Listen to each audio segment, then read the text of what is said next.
CPIM Moddo Bonmalipur Amte Mothani Saktar Mumbai Sal Burum Burum Amtayo Sikok Tai Segit Langmani Pati Mungi Tongmano Tazaya Ngay Jati Jati Lambromani Sanlai Tini Deputation Reka Awatone Purbo Tanawa Borok Saikanaka Sal Burum Burum Sikok Tong Haraja Karika Tai Borokni Kostoke Ajamani Manro Howitlang Dong Sikok Abagi Jati Jati Yapidom Nabagi Salmon Sani Reka Moddo Bonmalipur Amte Lukrok Kanaya Jin Tini Kokumnikok পক্ষটাকে আজকে আমরা আসলাম কারণ আপনারাও দেখেছেন যে আজকে প্রতিবাদী কলমের একদম হেডলাইন যে শহরের প্রাণকেন্দ্রে এমবিবি কলেজ রোডে এই আমারও কাছাকাছি বাড়ি চিত্তরঞ্জনে যে এক বাড়িতে ডাকাতি হয়েছে।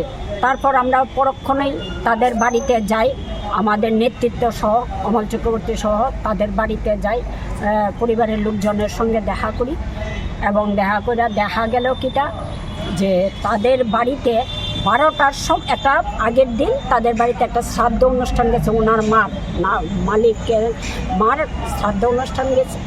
তারা 12টা সাড়ে 12টার সময় ঘরে ছিল। তারপর তারা পেছনের বাড়িতে সব ভাইয়েরা মিলে ভোর 6টার সময় দিয়ে তাদের ঘরের যত গয়না অলঙ্কারাদি এবং টাকা পয়সা সব একদম ঘর উলট পলট। তাহলে আমি এইটাকে আমরা কি বলতে পারি যে শহরের প্রাণকেন্দ্রে এরকমভাবে একটা বাড়িতে লুটপাট হয়ে গেল। কিন্তু হয়েছে কাজটা কিন্তু মঙ্গলবার দিন ভোরবেলা সোমবার দিন রাত্র 12টার পর। এখন পর্যন্ত অপরাধী ধরা পড়ছে না। আর আমরা সত্তর যাতে অপরাধী ধরা পড়ে তার জন্য আজকে থানাতে ডেপুটেশন নিয়ে এসেছি।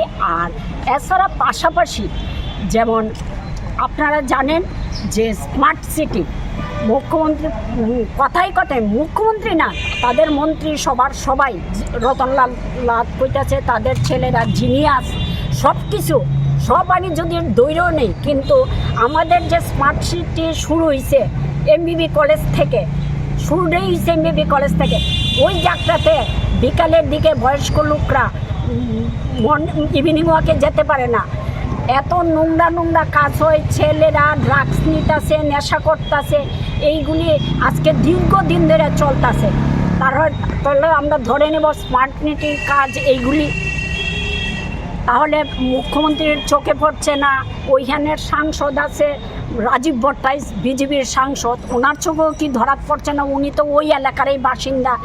তার জন্য আমরা যাতে এইগুলি সরকার ব্যবস্থা গ্রহণ করে এবং যে চুরি ডাকাতিগুলি হচ্ছে এইগুলি যাতে অবিলম্বে চোর ধরা পড়ে এবং তাদের জিনিসপত্র, তাদের যে বাড়িতে চোর ডাকাতি হয়েছে ওনাদেরও একটাই বক্তব্য যে আমার অনেক তাদের বিয়ে হয়েছে 34 বছর হয়েছে, মহিলা একটা জায়গাতে তার প্রত্যেক দিন স্বামী কিছু টাকা দেয়, ওইটার এই 34 বছরের জমানো টাকা এবং তার বিয়ের সময় তার দেওয়া জিনিসপত্র, মেয়েও বিয়ে হয়ে গেছে, ওই পুরানো জিনিসগুলি তারা উনি বলছে আমার অনেক কিছু আছে, কিন্তু তবুও আমার যে এই পুরানো জিনিসগুলি আমি ভোর 4টা থেকে কান্নাকাটি করছি আমার জিনিসগুলি ফিরে পাবো কিনা, স্মৃতিস্বরূপ আমার এইগুলি স্মৃতিস্বরূপ ছিল।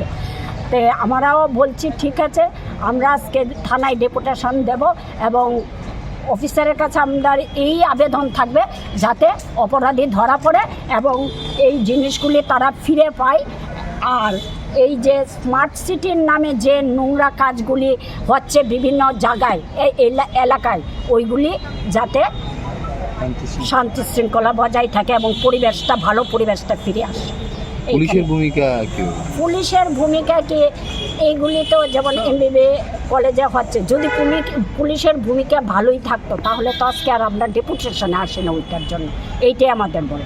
আপনার পরিচয়টা? হ্যাঁ, পরিচয়টা আমি মধ্য বনমালীপুর লোকাল কমিটির সম্পাদিকা লিপিকা দাস।